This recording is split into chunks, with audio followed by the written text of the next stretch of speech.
Kemarin timnas eFootball Indonesia berhasil menjadi juara di ajang e-Asian Cup Qatar 2023. Kok bisa sih? Padahal lawannya ngeri-ngeri loh. Ada Jepang, Korea, Uni Emirat Arab, Vietnam, dan negara kuat Asia lainnya. Yuk nonton video ini sampai habis, karena kali ini saya akan membahas 5 faktor yang menjadi penyebab kenapa timnas eFootball Indonesia sangat kuat sehingga bukan hanya berhasil menjadi top Asia, tapi sampai top dunia. Bersama saya Gangsar, let's go!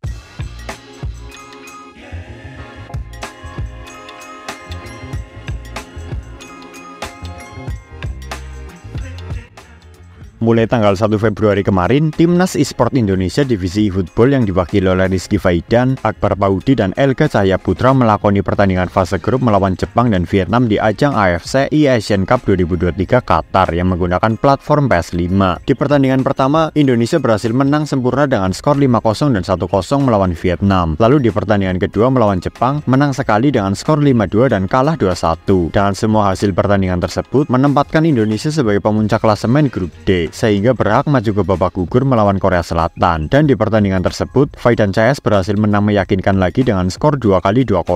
Lalu Indonesia berhasil lolos ke perempat final melawan Uni Emirat Arab dan menang lagi dengan skor yang makin telak yaitu 6-0 dan 6-1. Di semifinal Indonesia berhadapan dengan negara Asia Tenggara lainnya yaitu Thailand. Pertandingan berjalan sengit karena kita hanya berhasil menang tipis dengan skor 1-0 dan 2-1. Dengan semua perjalanan ini membawa Indonesia berhasil melaju ke babak final yang mempertemukannya kembali dengan Jepang yang berhasil meraih tren positif setelah dibabat Indonesia di fase grup. Dan di final yang diselenggarakan pukul 11 malam waktu Indonesia Barat ini, Jepang seperti mendapat suntikan kekuatan dari developer eFootball yaitu Roh Konami. Karena di pertandingan pertama, pertahanan Jepang sangatlah kuat sehingga harus membawa Indonesia ke babak adu penalti. Namun pada akhirnya Jepang harus tetap mengakui kehebatan tim Garuda dengan 3 golnya. Dan di pertandingan terakhir, Indonesia resmi memastikan kemenangannya atas Jepang dengan skor 1-0 yang dicetak lewat free kick cantik, sehingga membuat Indonesia berhasil menjadi juara di ajang e-Asian Cup untuk pertama kalinya. Sekarang pertanyaannya, kok bisa sih timnas kita sekuat itu? Bahkan kita berhasil mempecundangi negara si pembuat game eFootball itu sendiri, yaitu Jepang. Kira-kira apa penyebabnya? Nah, kali ini saya akan menganalisis kenapa hal itu bisa terjadi dari latar belakangnya, berdasarkan kesoktahuan saya selama bergelut di komunitas konsol game dan hobi saya dalam memantau sepak bola Indonesia. Kurang lebih ada 5 faktor yang saya rasa sangat berpengaruh ke kekuatan timnas Indonesia eFootball kita kali ini. Oke, yuk langsung saja kita masuk ke pembahasannya.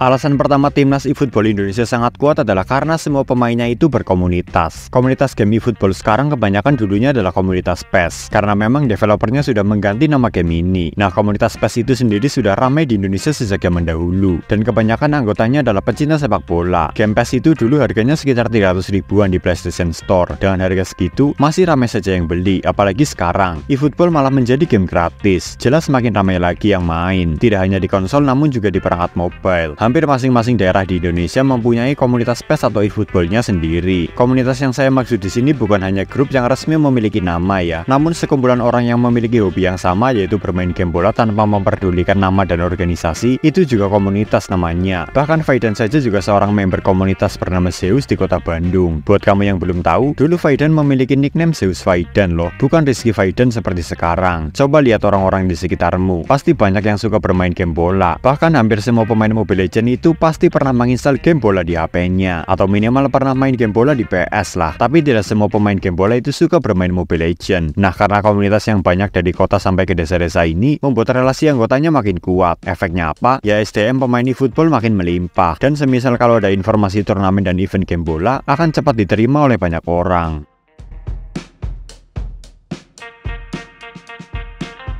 Alasan berikutnya yang membuat timnas eFootball kuat adalah karena banyaknya wadah bagi pemain-pemain game bola untuk bisa menikmati dan berlatih eFootball dan PES, yaitu rental PS. Ya, beruntungnya Faidan, Elga, dan Paudi tinggal di negeri ini, di mana sejak era PS1, rental PS sudah bertebaran di mana-mana, di perkotaan, kabupaten, kecamatan, desa, sampai pelosok-pelosok pun ada. Di rental PS lah calon-calon pro player game bola bisa berlatih, mendapat banyak relasi, mendapat banyak ilmu, mengasah skill di turnamen, berkomunitas, dan lain-lain, sehingga mentalitas pun terbentuk. Sekarang sudah banyak rental PS yang mulai bermigrasi ke PS4 dan PS5 untuk bisa memainkan game eFootball. Walaupun eFootball sendiri baru ada tahun 2021 yang lalu, namun secara basic movement sangat mirip dengan PES dan FIFA. Jadi tidak ada masalah bagi player PES atau FIFA untuk beradaptasi. Bayangkan itu semua terjadi di dalam sepak bola Indonesia. Bayangkan lapangan sepak bola atau akademi ketersediaannya seperti rental PS. Pasti akan bisa menghasilkan banyak bibit-bibit pemain bola yang unggul. Dan dari semua negara kontestan Asian Cup kemarin, hanya Indonesia saja yang punya budaya rental PS.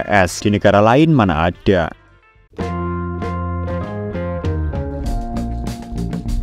Karena banyaknya rental PS, otomatis turnamen-turnamen lokalnya pun banyak. Kebanyakan sih didominasi oleh game PES 2018 untuk PS3. Kalau PS4 di FIFA dan PES 2021. Akhir-akhir ini baru populer eFootball dan EAFC di PS5. Kalau di daerah saya, turnamen ada kategori untuk pemula dan yang sudah profesional. Hampir 2 bulan sekali pasti ada, tersebar di banyak rental. Terutama di rental-rental baru untuk mendapatkan traffic. Itu baru di tingkat kota, belum di total dengan turnamen di seluruh provinsi dan seluruh Indonesia. Di turnamen kategori pemula sistemnya terbuka untuk umum. Namun ada pengecualian bagi daftar blacklist seperti pemenang turnamen-turnamen sebelumnya dan anggota tim e-sport. Nah, para anggota tim e-sport lokal itu biasanya baru boleh ikut di turnamen yang memiliki kategori profesional. Masing-masing turnamen mematok maksimal sampai 64 slot dengan harga 40.000 per slot. Masing-masing peserta akan diadu dalam sistem gugur untuk mendapatkan hadiah jutaan bahkan hingga puluhan juta rupiah. Saya pernah beberapa kali ikut turnamen lokal dan terkejut melihat antusias pesertanya yang ramai. Dari situlah saya baru sadar kalau peminat game bola tidak bisa dianggap remeh dan bisa bersaing dengan turnamen game Mobile Legends. Nah, dari turnamen-turnamen lokal inilah banyak pencari bakat dari tim e-sport yang menemukan talent-talent baru. Di video interview Rizky Faidan, dia pernah mengatakan kalau dia sudah bermain PS sejak SD dan mulai ikut turnamen lokal di rental-rental sejak masih kecil.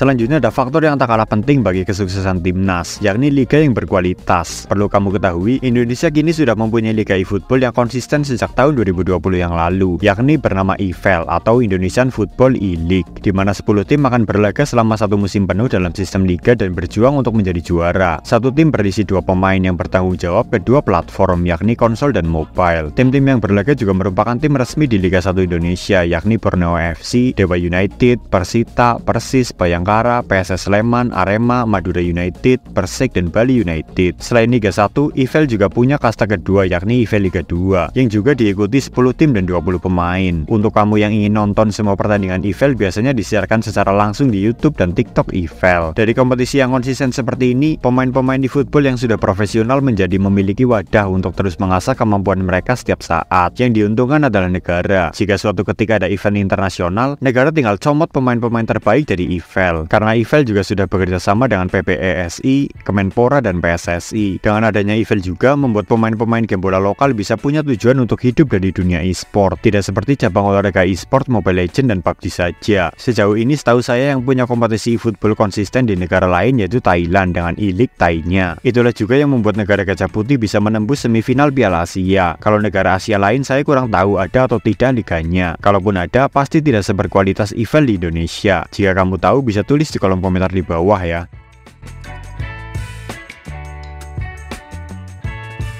Dan faktor terakhir yang menurut saya membuat timnas eFootball di Piala Asia kemarin sangat kuat adalah karena memang materi pemain yang dibawa sangat berkualitas. Yuk kita lihat rekor prestasi nasional dan internasional dari semua pemain timnas tersebut, dimulai dari yang selalu starter yakni Rizky Faidan. Faidan sudah pernah menjadi juara Asia di PES League 2019. Lalu di tingkat dunia, di World PES League berhasil menjadi semifinalis. Faidan lalu dikontrak oleh PSS Sleman di ajang IFL dan berhasil menjadi juara liga sebanyak 2 kali back to back. Lalu pindah ke Bali United dan juara lagi. Dan sekarang ia menjadi pemain Persik Kediri dan juara lagi. Dan Faidan juga pernah dikontrak oleh klub Thailand Buriram United dan finish di peringkat pertama. Next yang baru kemarin juara adalah Elga Cahaya Putra yang berhasil menjadi juara dunia eFootball di IASF 2022 setelah mengalahkan Argentina di babak final. Elga juga pernah juara IFL sekali bersama Borneo FC. Dan di tahun yang sama bersama Faidan di Liga Thailand, ia berhasil finish di peringkat 2 bersama BG Patum. Terakhir ada Akbar Paudi yang pernah menjadi juara Piala Presiden 2021, runner up IFL sekali, medali perunggu di PON Papua, dan juara di National Champions 2022. Dengan prestasi segemilang itu, skill mereka sudah tidak perlu diperdebatkan lagi dan sangat layak untuk mewakili Indonesia. Selain mereka, sebenarnya juga masih banyak pemain eFootball di IFL yang berkualitas dan bisa diadu dengan pemain luar seperti Romi Hadiwijaya, Hairul Wibowo, Rizal Daniarta, lalu ada Philip Friend dan Dennis Bernard di platform mobile. Jadi stok pemain-pemain berkualitas di Indonesia itu banyak banget.